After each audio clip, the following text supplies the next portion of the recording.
Oh. I apologize. I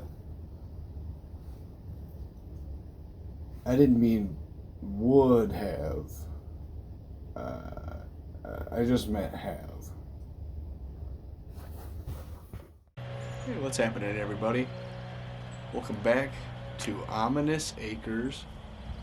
I've been lacking in the intros lately, so I've got ideas that I've got written down, but with the amount of time that I have, it just feels like it gets less and less every day. I'm sure you know how it goes, being an adult. But I made a list here. I was talking about it yesterday, and I made a short video of if I were to restart the garden in 2026, what I would do differently. And this is strictly from a fiscal aspect. Um, I guess, I don't know. The dollar doesn't go as far as it once did. I think we all know this. And especially since COVID hit, the stimulus checks came out, all the money going everywhere, but staying in your pocket. It's been tougher and tougher to really get what you pay for. What's up, buddy? Just sitting? Yeah. So I made a list, just kind of going over some budget ideas, things that I would redo, and keeping in mind you're good, buddy. Just keeping in mind things to save money, Dad, things that you don't really need. What's up, buddy? is there bumblebees in here? A bunch of them? Yes, there's like 5. Get out. Bumblebees or honeybees? They're like honeybees. Honeybees? The Alright. honeybees They might are- be getting it into the water or something. Maybe there's something sweet smelling in there. Yeah, there's one in here. I was about to drive it. Step on one. Yeah, don't step on them. So I kind of compiled this list, keeping in mind those of you who want to start out maybe this year, maybe you haven't had the time or the money to start out yet, and this is just a good way to dip your toes in the water without breaking the bank. I've got 3 kids and another one on the way, so when I started this, I had a lot more expendable resources, including time, and the less and less I have each year, the more and more important it is to use my time wisely, as well as my resources. So this is just strictly from the aspect of, the fiscal, the monetary. And the first one is to start growing seeds.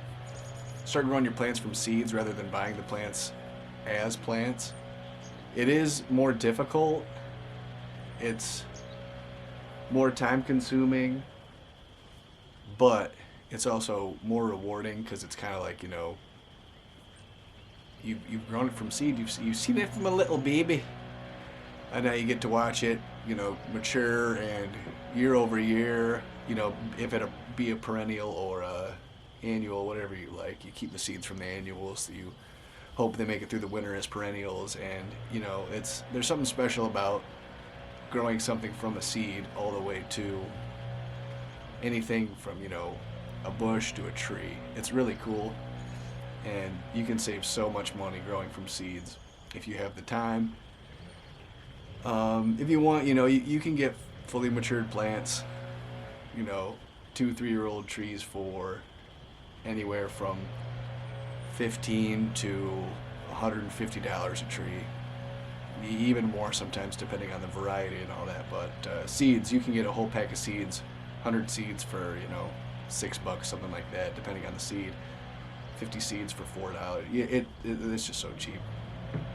You can also find people to trade seeds with. Go around Facebook marketplace, Facebook groups in your area. Go to, I guess that would be like gardening conventions. Yeah, what's up, buddy? You could trade seeds. A lot of the time, Plant Geeks will have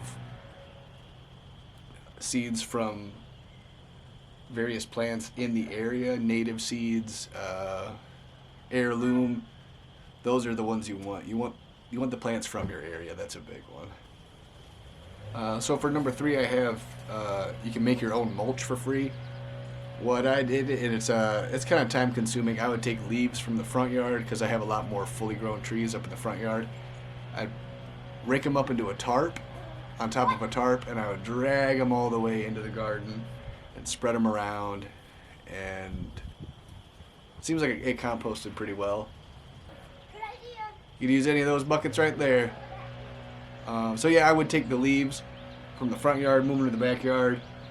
I try to steer clear from, I got a lot of walnut trees that I'm trying to give to somebody that'll use the wood for something, because the walnut trees are pretty brutal as far as making the ground uninhabitable for most plants. Black raspberries will go right through that though, so it doesn't seem like they really suffer, but I try to keep the leaves and anything to do with the walnut trees kind of around where they're at, or throw them in the woods. But you can use leaves, use compost from your kitchen, you can use cardboard, grind it up, or just put it right on the ground, and it'll provide a barrier for weeds and stuff like that. And that kind of goes along with the compost bin. I have not mastered composting yet. I've watched hundreds of videos on it, maybe not hundreds. I've watched tens of videos on it, and I've done my best to get it to work. I have a little I got a cheap rotator, and it's not working out for me. So what I've been doing is just, my dad was saying that when he was a kid, they'd take dinner scraps and they just bury them in the yard. And that's kind of what I've been doing currently. I just dig a hole, put it in the yard, because I do have critters that come around here: skunks, rabbits, possums, raccoons, and a dog. So it's just easier for me to throw it into the ground, cover it back up, and let the grubs and the microorganisms take care of it.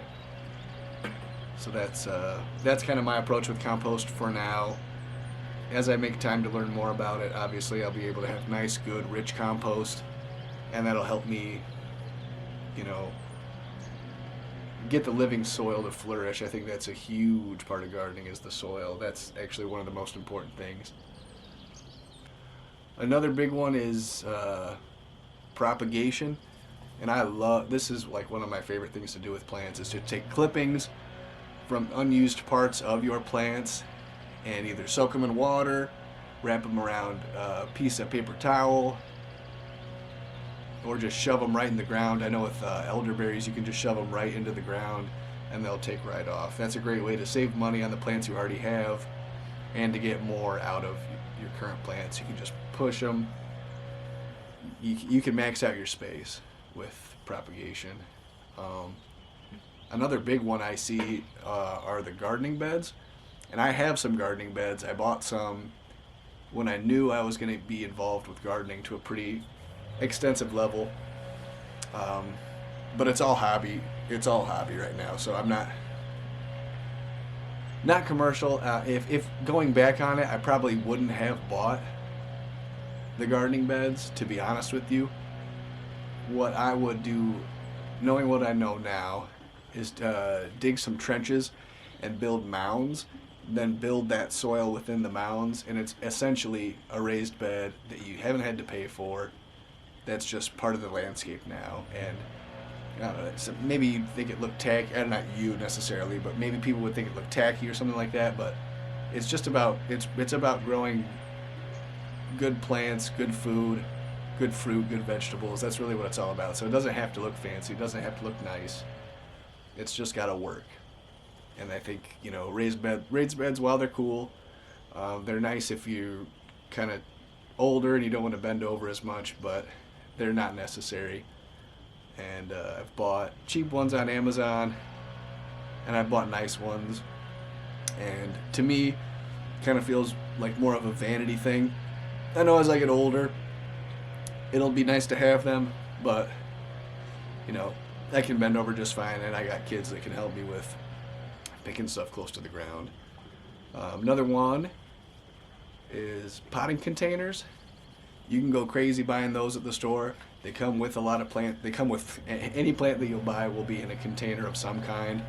But you can also repurpose tons of stuff. You can repurpose milk jug gallons. You can repurpose yogurt containers. I use a yogurt container to measure things out in my potting shed. Different levels of minerals and nutrients I use yogurt containers for. You can drill holes in them to make your own little pots, depending on what you're growing and how big you need it. So self-seeding plants is a huge one. Those are great for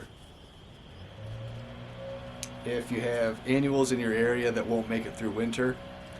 It'll land on the ground, kind of deteriorate, and then, if it doesn't get eaten by a critter or something like that, my dog, that'll germinate it through the cold, go to I guess it'd be a flower, and then they seed, and then they just kind of drop, and through winter it'll sit there. Spring rolls around and you have the plants come back up again. That's great. You can also take those seeds, give them to friends, trade them at conventions or in the groups that you join. It's a great way to save even more money. Another one is to keep pests away, and by pests I primarily mean like birds and deer. The big pests. The little ones you're going to be battling too much. You're not going to want to be spraying it. It's kind of I guess it'd be a personal preference of mine. I do not spray anything in my yard with anything that's not organic. I've kind of adopted a philosophy through another guy I really like who has shown me a lot in the past few years. If it's going to die, you just let it die. It's too much work trying to sit there and fight it and keep it alive and keep the pests off it. Last year I think we had a big deal with Japanese beetles, and I did take my time and I'd go from plant to plant, and I think my cherry trees were the two biggest ones, and I just planted these cherry trees in the spring. So when the cherry trees started getting hit with all these Japanese beetles, I walked around with a bucket of soapy water, and I think maybe there was some oil in there, just like olive oil, or maybe it was I can't remember what it was. This was last year sometime, last summer, and I just go from leaf to leaf and I'd flick them into the bucket, because I understand that if I were to buy the Japanese beetle traps, that brings more Japanese beetles to your area, and while they do kill tons of Japanese beetles, it just the amount that brings in to your area does not make up for the amount it kills. They keep bringing them in, and you're just going to be overwhelmed with them. So it's easier, especially with Japanese beetles, for this example, to go through, pluck them off to keep your plants alive and healthy without spraying neem oil. I've heard good and bad things about neem oil, and depending on who you buy it from and what's in the mixture, it can be stuff you don't want to be eating, I guess, would be the nice way to put it. Let's see what else I got on my list real quick. Sorry for the delay.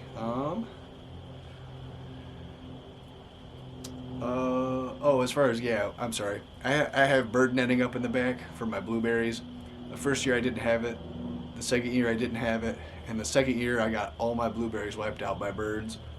So I do use bird netting now. I haven't had any get killed in there. One got trapped last year, but I opened it up. The bird flew right away. It wasn't a big deal. And I've seen people use like CDs before. You hang them by a thread and use something shiny that moves with the wind. I bought some special tape that is shiny on both sides. I can't say if it works really well or not. I feel like, I'm not sure. I don't know. I feel like on a long enough timeline, the birds kind of get used to it, and they're like, it's not going to do anything, and then they'll just go for it anyway. So, but it's worth a try. I mean, you can find CDs probably anywhere under the sun now. They're just everywhere. So another one that I need to get better at, just because the quality of the water is, just from the sky, is rain barrels. They're cheap to come by. I think there's one right behind me I got from a friend. They just weren't using anymore. but I have what is that, 50, 100 gallon big old garbage bins, just Rubbermaid garbage bins, and I just kind of leave those out. When I'm doing stuff, I'll throw weeds in them. The rainwater will come up. It does kind of bring in mosquitoes, but I feel like I rotate it out enough where I'm not doing a whole lot of mosquito breeding. And even if I do, I have a couple bat houses around here that the bats, they're happy when the mosquitoes are out, so I don't like getting bit, but it's something you just got to deal with. But we have a lot of water here in Michigan.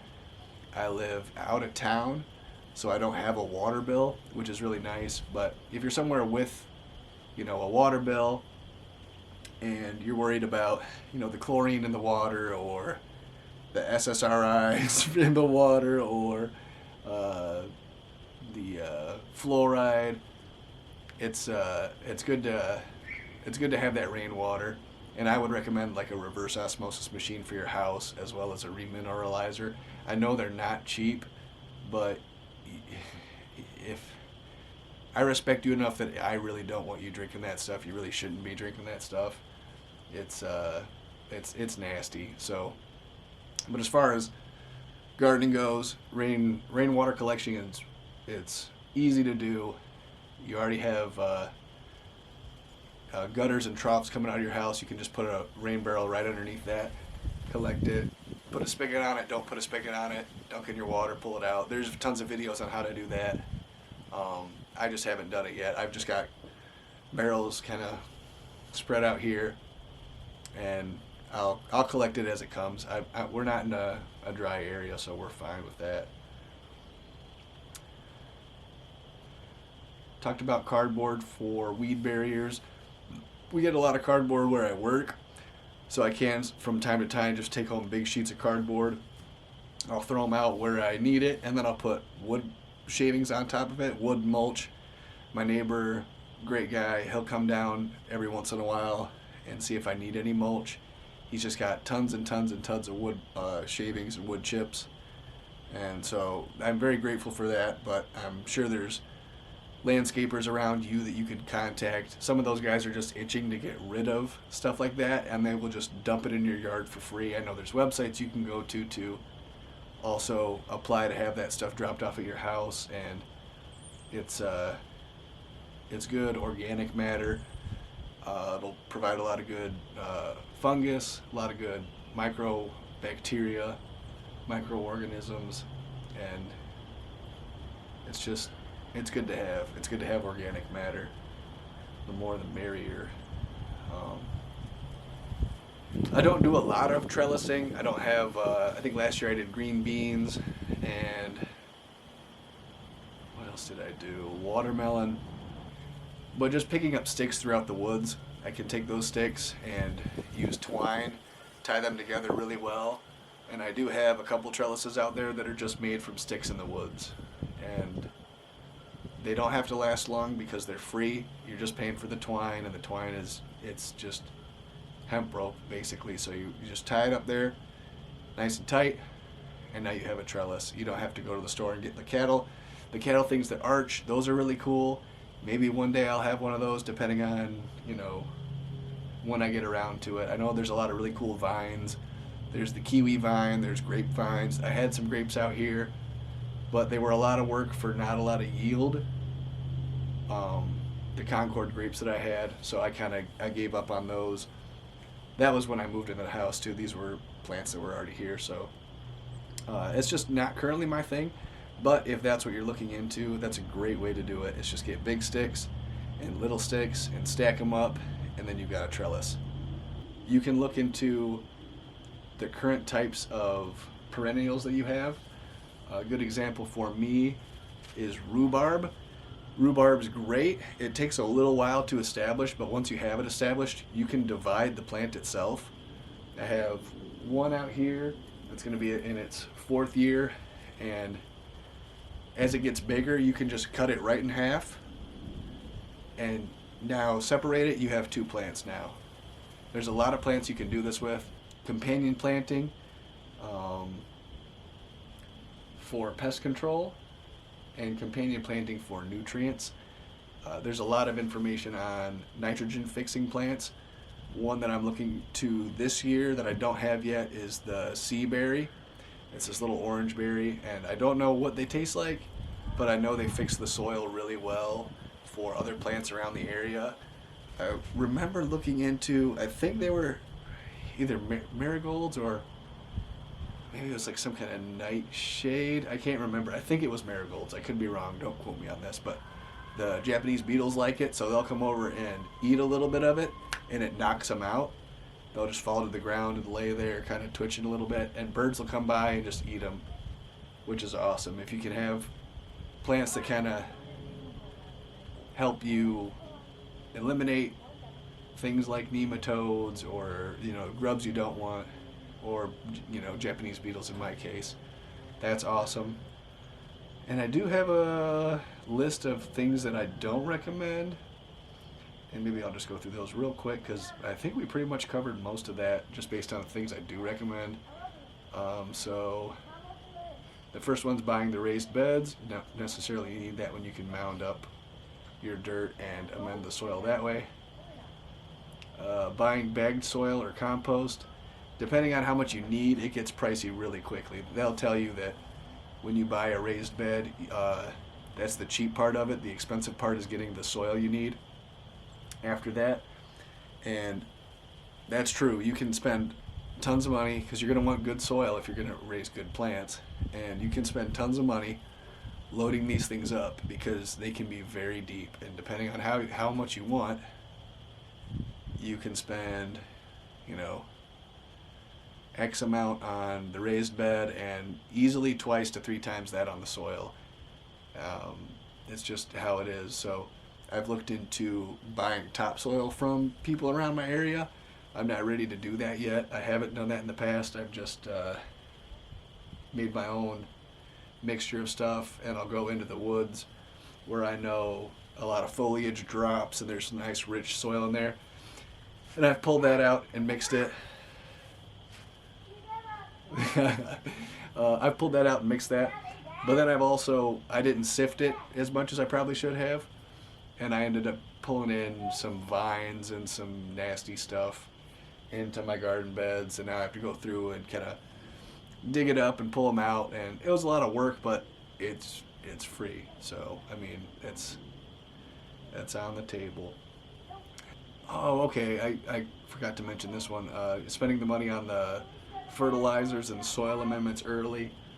What I still haven't done, and I'm going to do that this year, is take a big old bag of soil to get tested at the agriculture center west of here, and they'll be able to tell me what nutrients my soil is lacking.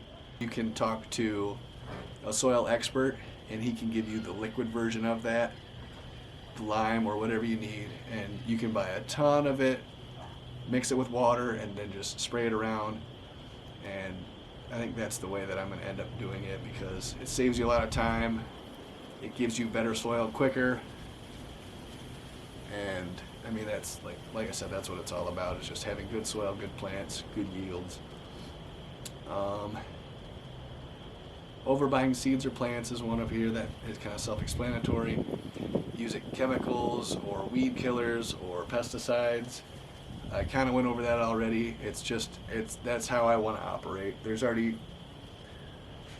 There's too much stuff that I don't want in my body and everything else, that this is all within my control to a certain extent, so I'm going to avoid it whenever I can. I think one of the most important ones to avoid is getting your hopes and dreams too high.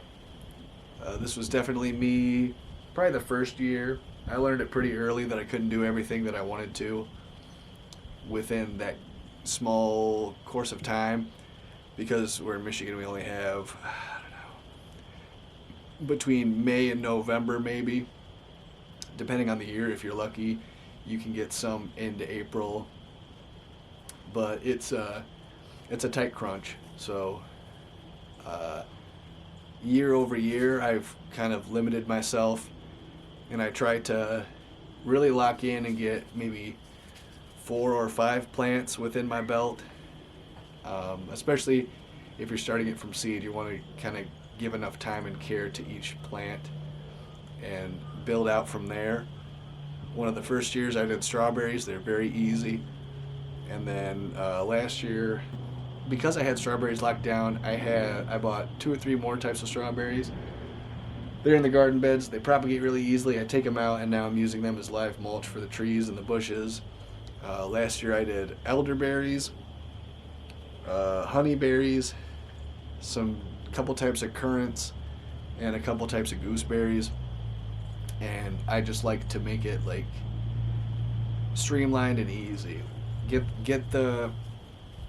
Make a list of the plants you really want, make those your priority, and then next year those plants will be established and you can start a new list of things you want to make happen. So, and then you'll have seeds that are more weathered. Should you need something like watermelon where it's not going to come back, you'll have seeds that are more adapted to your climate year after year. That's a great way to do it. Irrigation, that's one, thankfully I don't have to mess with too much. I just run a couple hoses to the farther side of my property. So I can run a hose across the yard.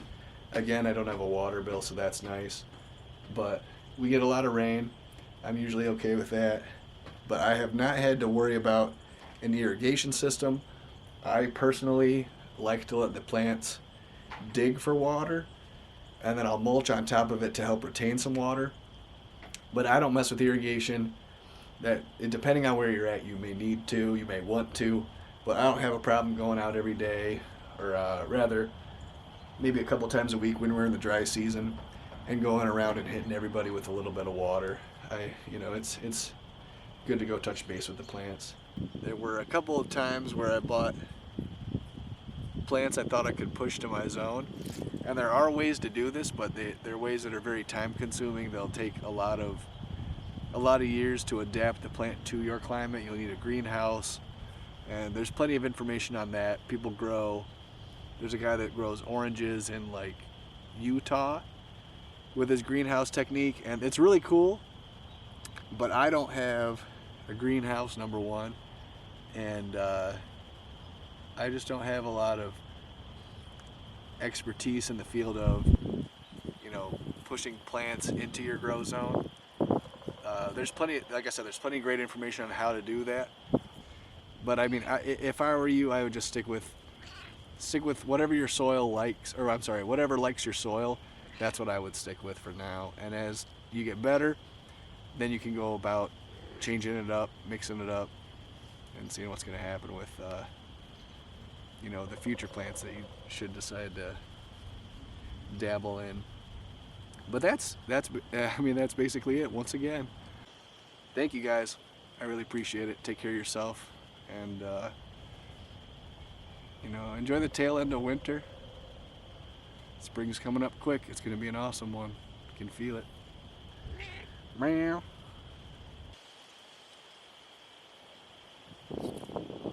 Love you guys. Peace out. Trying to take my hat off with your tail. What are you doing over here? Alright, I gotta stand up. Gotta stand up now. I'm gonna stand up.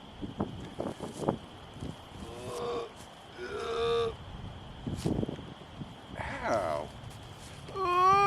Alright, ouch, that's my back. Oh, careful, careful.